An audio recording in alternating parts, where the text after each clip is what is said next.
Hi everybody, Jason Snyder here, amateur meteorite hunter. Happy 2022 everyone, and welcome back to the channel.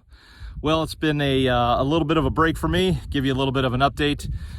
2020 I had some major back surgery, so I took some time off. In April of 21, I thought I was healed. Ended up re-injuring my back again for a second time basically.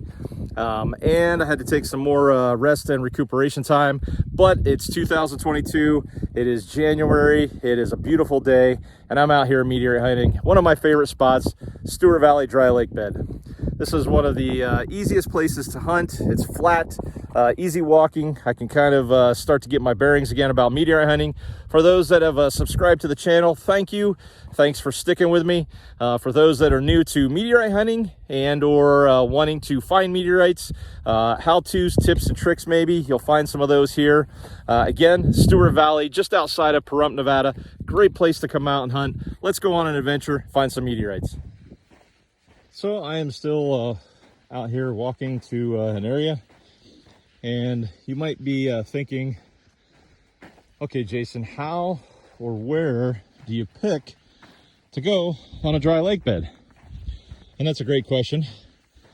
One of the things I like to do is I like to pick a spot and then basically walk to that spot and then hunt from there in either direction, whatever direction I decide to go. Now, for dry lake beds, meteorites can be everywhere. They can be on the whole surface of the lake bed. But let's take a look at the science a little bit here on the dry lake bed. Very open, very flat, gets wet, gets wind, right? Gets rain. When it gets rain, some of those meteorites come to the surface because of the heavy rains here in the desert Southwest, and they can tend to travel. So one of my schools of thought is that I like to try to go and typically hunt the shorelines. The thing about it is you can start to take and look at the rocks and know which rocks are not meteorites, just kind of based on the characteristics. And that's something you have to learn about, read about, study, look at some pictures, buy a meteorite or two, and or find some, because on a dry lake bed, with it being easy pickings, more or less, because you can see what's right in front of you, you'll start to find that a lot of rocks are not meteorites based on the characteristics. Case in point, this one right here, I know I wouldn't touch it. It's gray in color. I can see a band of what looks like quartz, so I'm going to walk right on past it, not wasting my time. You try to look for those characteristics that meteorites have, and makes it a little bit easier, and you can start covering a little bit more ground once you become familiar with the host rocks of the dry lake bed. All right, so let me grab my pack. Took a quick break, and we're at it. Okay, guys, well, it's been quite a bit. I don't know, maybe almost 2 hours or so, and I'm working along the shoreline. I started kind of way down there in that grove of trees, and been kind of just walking back and forth, left and right, left and right, left and right. And I started working my way from the tree line, kind of hitting, you know, the blown out spots here, more along the shoreline. And sure enough, continued to keep walking. And again, you get to spot the rocks that aren't meteorites, again, keeping the sun to your back. And I came across this one, and that's the first one of the day. Definitely has a distinct color. It actually looks like it's got some secondary fusion crust on it, because it's black and brown. And here's the magnet cane, and there we go. So there's the first Stewart Valley of the day. You can see how it sticks to the meteorite cane. So yeah, there we go, first one of the day. So that made the trip worthwhile, coming out here and hunting meteorites on the dry lake bed. Again, about 2 hours into it, I guess, maybe a little bit more. But first find of the day, I'm gonna mark it and get a pick or two, and away we go. We'll continue to hunt for meteorites today.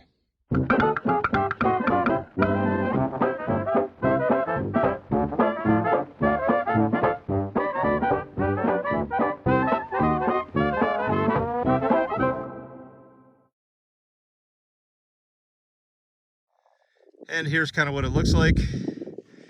And again, trying to keep the sun to the back as best as you can. And right there it is. And you can see it's a distinctive color. Depending the shadows, could get lost in with all the other, you know, broken ground. But I will, again, bring the magnet stick to it. And it jumps right to it. So, second one of the day. Another Stewart Valley. There you go. Cool little piece. They're still out here, folks. So definitely well worth coming out and starting 2022 with 2 meteorites. And I'm going to keep hunting, still working my way back towards the vehicle. And again, kind of just off the shoreline where they're at. So there we go. Second one. I'll get some pics and the hunt continues.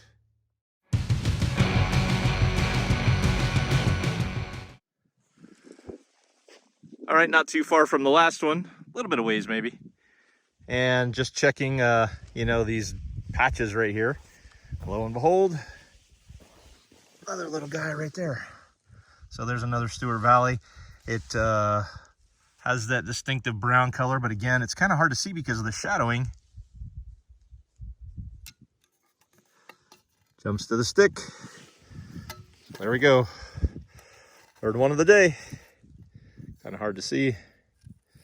Turn it around there. It's got some nice magnetic attraction to the magnet. Okay, we're still hunting.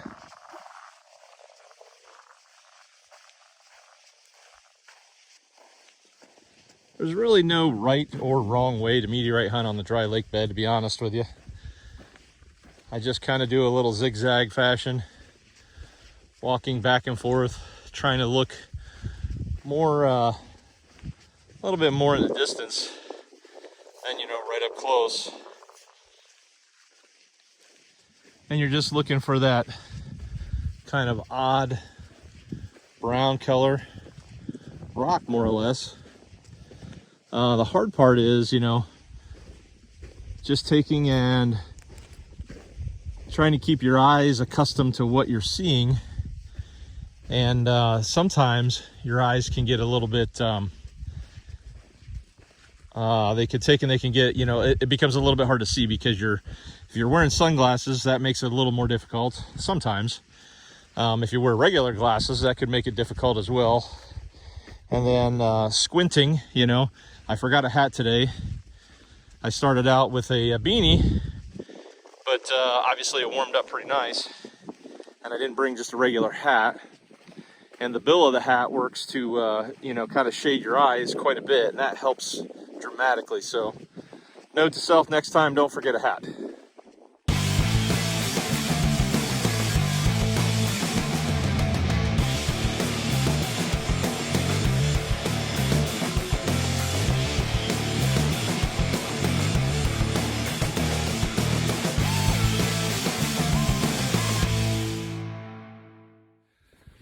Okay, everybody, well, thanks for joining me on another adventure of looking for meteorites over here at Stewart Valley. It was a pretty successful day, calling it a little bit early. Just taking and walking out. I was putting together another like out video, or ending, I guess, and I stumbled along 2 more meteorites, little bitty guys, and I'll show you those. Once I get to the truck, I'll take a picture into our video and put those. So for those that have stuck with me, you know, as part of the channel, I appreciate it again. If you're new, looking to hunt meteorites, again, I may have some tips or tricks, maybe little things to help you out, get you started. And they're a lot of fun. It's always neat to hold something from outer space that nobody's ever touched before. And that's the thrill and adventure that I get out of coming out, you know, and looking for meteorites. If you haven't, please go ahead and hit that like button. I appreciate it. And again, thanks. Hope everybody has a great 2022 and a good year. And, you know, as I always say, keep looking down. Take care.